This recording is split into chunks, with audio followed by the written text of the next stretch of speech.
পিরোজপুর কেন্দ্রীয় শহীদ মিনার চত্বরে অবস্থিত জুলাই স্মৃতিস্তম্ভে অজ্ঞাত দুর্বৃত্তরা অগ্নিসংযোগ করেছে। শনিবার ভোররাতের কোনো এক সময় দাহ্য পদার্থ ব্যবহার করে এই অগ্নিসংযোগের ঘটনা ঘটানো হয়। এতে স্মৃতিস্তম্ভের একটি অংশ কালো হয়ে ক্ষতিগ্রস্ত হয়েছে।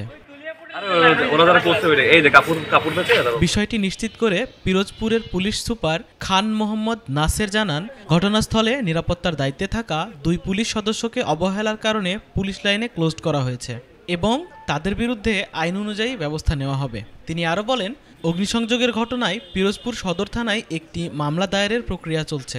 ঘটনার বিস্তারিত তদন্ত করে জড়িতদের বিরুদ্ধে সর্বোচ্চ আইনগত ব্যবস্থা নেওয়া হবে বলেও জানান তিনি। এই ঘটনার পরে ঘটনাস্থলে জড়ো হয় বিএনপি, জামাত, ছাত্র জনতা সহ বিভিন্ন শ্রেণী পেশার মানুষ। তারা দোষীদের দ্রুত আইনের আওতায় এনে সর্বোচ্চ শাস্তি দাবি করেন। আমি সকালেই শুনেছি, শুনে এইমাত্র আমি চলে এসেছি এইখানে আমাদের পুলিশ দায়িত্বরত ছিল গতকাল রাত 8টা থেকেই, এবং আপনারা দেখছেন সকাল 8টা থেকেও আরেক পার্টি ডিউটি শুরু করেছে। পুলিশ 3:30টার সময় সদরের অফিসার ইনচার্জ সে এসেছিল, এখানে এসে পুলিশ সদস্যের সাথে কথা বলে গিয়েছিল। তখনও ঠিক ছিল। তা ভোর রাতের দিকে কে বা কাহারা এখানে আগুন দিয়ে যায়। তা যেই পুলিশ 2জন দায়িত্বরত ছিল তাদেরকে আমরা লাইনে ক্লোজ করেছি, তাদের বিরুদ্ধে আইনানুগ ব্যবস্থা নেওয়া হচ্ছে এবং যারা এই দুষ্কৃতিকারী এই ঘটনা ঘটিয়েছে আমরা মামলা নিয়ে দুষ্কৃতকারীদের অতি সত্বর চিহ্নিত করে তাদেরকে আইনের আওতায় নিয়ে আসবো এবং গ্রেপ্তার করে মামলা রেকর্ড হচ্ছে। সদরের অফিসের ইনচার্জকে আমি বলে গিয়েছি মামলা রেকর্ড করার জন্য। মামলা রেকর্ড করে যারা প্রকৃত দোষী তাদেরকে আমরা আইনের আওতায় নিয়ে এসে সর্বোচ্চ সাজা নিশ্চিত করি। ধন্যবাদ। আমরা সকাল 10টার দিকে আর কি এই সম্পর্কে অবগত হই এবং আমাদের দাবি হচ্ছে গিয়ে আমাদের জুলাই হচ্ছে আমাদের অস্তিত্ব, আর আমাদের জুলাই স্তম্ভে আপনারা দেখতে পাচ্ছেন যে আগুন দিয়েছে। আমরা চাই যারা হচ্ছে এই দুষ্কৃতকারী তাদেরকে আইনের আওতায় আনা হোক এবং এই জাতীয় যে অনৈতিক যে ঘটনাটা ঘটিয়েছে তাদেরকে শাস্তির দাবি জানাচ্ছি আমি আমার জায়গা থেকে।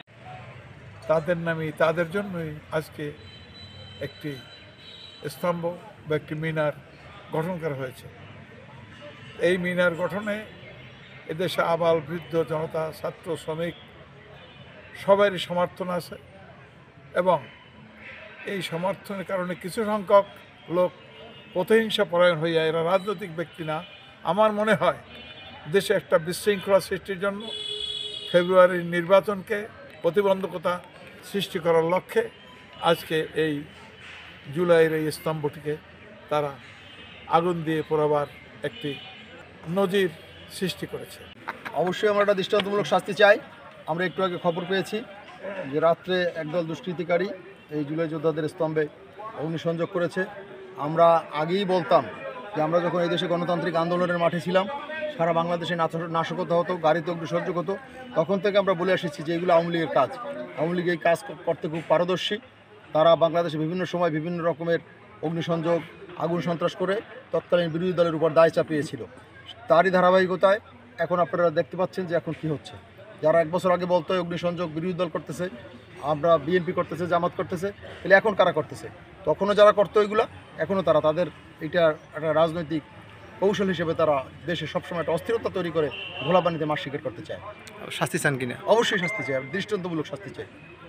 আসলে গত জুলাইতে যারা আহত হয়েছে, নিহত হয়েছে, তাদের স্মরণেই প্রতিটা জেলায় স্মৃতিস্তম্ভ, জুলাই স্তম্ভ তৈরি করা হয়েছে। কিন্তু কিছুদিন যাবৎ এই আওয়ামী লীগ, যুবলীগ, ছাত্রলীগ সারা বাংলাদেশে ঢাকার ন্যায় পিরোজপুরে একটি অগ্নিসংযোগ এবং জুলাই স্তম্ভতে তারা নাশকতা চালিয়েছে। এই নাশকতা আসলে আমাদের সাধারণ যারা শিক্ষার্থী তাদের গায়ে লাগে, কেননা এই জুলাইকে কেন্দ্র করেই 5 তারিখ পরবর্তী সময় একটি স্বাভাবিক বাংলাদেশে তারা একটা অস্বাভাবিক করতে চাচ্ছে। আসলে জিনিসটা খুবই দৃষ্টিকটুর এবং সকাল থেকেই এখানে বিভিন্ন আইন শৃঙ্খলা রক্ষাকারী বাহিনী এসেছে এবং তারা এটা নিয়ে ব্যবস্থা নেবে আমরা জানতে পেরেছি। এবং আসলে জিনিসটা খুবই খারাপ এবং এ বিষয়ে আমার কাছে জিনিসটা খুবই খারাপ লাগছে। আমি চাবো জানি অতি দ্রুত এ বিষয়ে আমাদের সদর থানা আর পুলিশ অফিসাররা এটার ব্যবস্থা নিক।